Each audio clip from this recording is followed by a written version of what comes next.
দারুণ খবর, দারুণ খবর, দারুণ খবর। বিপিএলে ফিক্সিংয়ে অভিযুক্ত ক্রিকেটাররা আরামসে বিপিএল খেলতে পারবেন। তালি দেন, বড় একটা তালি দেন। ভোজের ব্যবস্থা করেন, ড্রিঙ্কস আনান। বিপিএল গভর্নিং কাউন্সিল সিদ্ধান্ত নাকি নিয়েছে বিপিএল ফিক্সিংয়ে যে অভিযুক্ত ক্রিকেটাররা আছে তারা খেলতে পারবেন, কিন্তু অভিযুক্ত কোচ কর্মকর্তারা বিপিএল এর সঙ্গে সম্পৃক্ত থাকতে পারবেন না। এর আগে বিসিবি কি বলেছিল? বিসিবি বলেছিল বিপিএল এ অভিযুক্ত ক্রিকেটারদের নাম তারা প্রকাশ করবে না, কিন্তু তারা বিপিএল খেলতে পারবেন না। আনঅফিসিয়ালি বলা হয়েছিল, বিভিন্ন জায়গাতে লেখালেখি হয়েছে, প্রথম আলোতে এই সংবাদটা লেখা হয়েছে, ফ্র্যাঞ্চাইজিগুলোকে অভিযুক্ত ক্রিকেটারদের নাম জানিয়ে দেওয়া হবে এবং আনঅফিসিয়ালি বলে দেওয়া হবে তাদের জন্য প্লেয়ার্স ড্রাফট থেকে বা কোনো হবে ফ্র্যাঞ্চাইজি বা দলের সঙ্গে না রাখা হয়, না নেওয়া হয়। পুরো অবস্থান উল্টে গেছে। নতুন সিদ্ধান্ত, অভিযুক্ত ক্রিকেটাররা খেলতে পারবেন। কেন খেলতে পারবেন? তাদের বিপক্ষে অভিযোগ প্রমাণিত হয়নি। আরো তদন্ত দরকার। 1 বছরে তদন্ত করে আপনারা পারেন নাই, আগামী 5 বছর পারবেন, এটা আমার বিশ্বাস করতে বলেন? আমি পৃথিবীতে নতুন না ভাই, আমি পৃথিবীতে অনেক বছর ধরে আসছি, অনেক বছর ধরে বিপিএল দেখতেছি।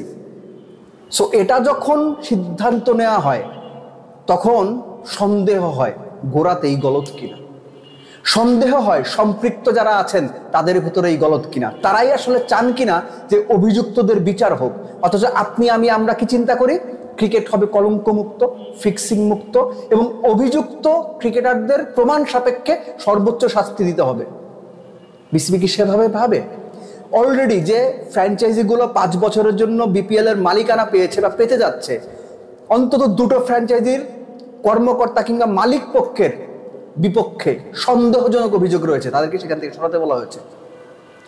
নাজমুল হাসান পাপনের বোর্ডে বিভিন্ন ডিরেক্টর বিপিএল ফ্র্যাঞ্চাইজির সঙ্গে সম্পৃক্ত ছিলেন, নামে বেনামে ছদ্মনামে সম্পৃক্ত ছিলেন। কনফ্লিক্ট অফ ইন্টারেস্ট তৈরি হতো, প্রচুর সমালোচনা হয়েছে। এই বোর্ডের ডিরেক্টররাও রয়েছেন। এমনকি বোর্ড থেকে বলা হয়েছে বিপিএল মিটিংয়ে এই যে বিভিন্ন ফ্র্যাঞ্চাইজির সঙ্গে সম্পৃক্ত ডিরেক্টররা রয়েছে তারা যেন মিটিংয়ে না আসেন, বিপিএল এর মিটিংয়ে।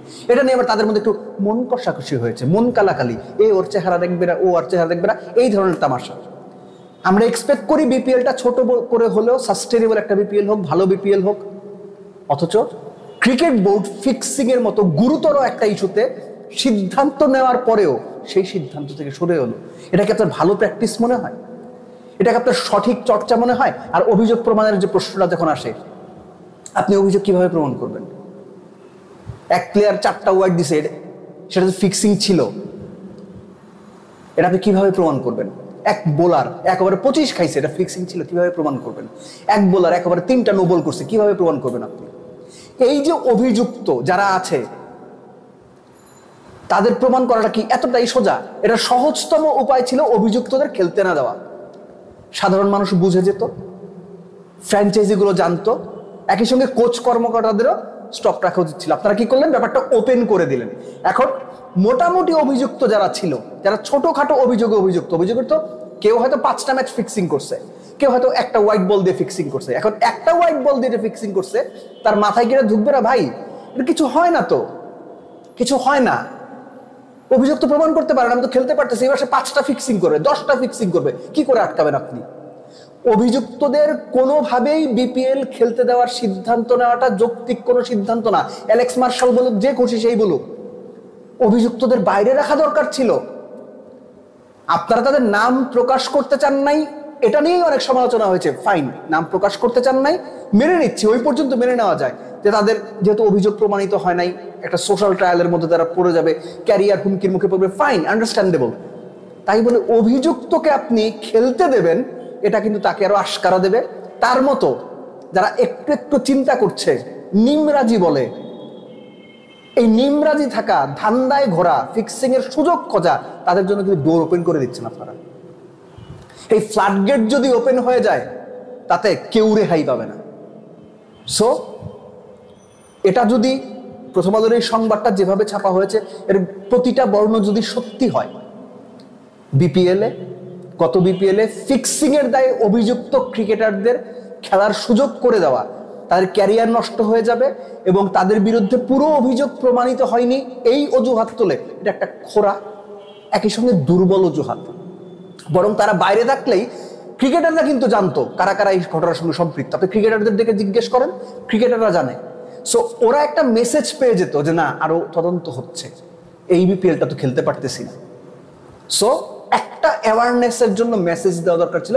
বিসিবির এই বোর্ড সেই মেসেজটা দিতে খুব বাজেভাবে ব্যর্থ হল, এবং এই ব্যর্থতার দায় নিয়ে বাংলাদেশ ক্রিকেটকে চলতে হবে। এবং বাংলাদেশ ক্রিকেটের এর আগের দিনে একটা ভিডিওটা আমি বলেছি বা আলোচনায় বলেছি যে গত 10 বছরে বাংলাদেশ ক্রিকেটে এত মিসম্যানেজমেন্ট, এত বাজে সাংগঠনিক কাঠামো এবং একই সঙ্গে এত বেশি সিদ্ধান্তহীনতা এবং দ্বিধা আমি কখনো দেখিনি গত 1 দশকে বা 1 যুগে। সবকিছু মিলে এই যে দ্বিধাগ্রস্ত একটা ক্রিকেট বোর্ড, এই দ্বিধাগ্রস্ত ক্রিকেট বোর্ড সত্যিকার অর্থে বাংলাদেশের মানুষের ভালোবাসার ক্রিকেটটাকে কোন উচ্চতায় আসলেই নিয়ে যেতে পারবে, এটা নিয়ে না প্রতি মুহূর্তে সন্দেহ বাড়ছে। এবং বিপিএল এর ফিক্সিং এর দায়ে অভিযুক্ত ক্রিকেটারদের প্রথম আলোর সংবাদ মতে যে খেলতে দেওয়ার সিদ্ধান্ত নেওয়া হয়েছে এবং তাদেরকে থামানো হবে না, যোগ্যতা অনুযায়ী ফ্র্যাঞ্চাইজি খেলতে পারবেন, এই সিদ্ধান্তটা না কোনোভাবেই আমি অন্তত পছন্দ করলাম না।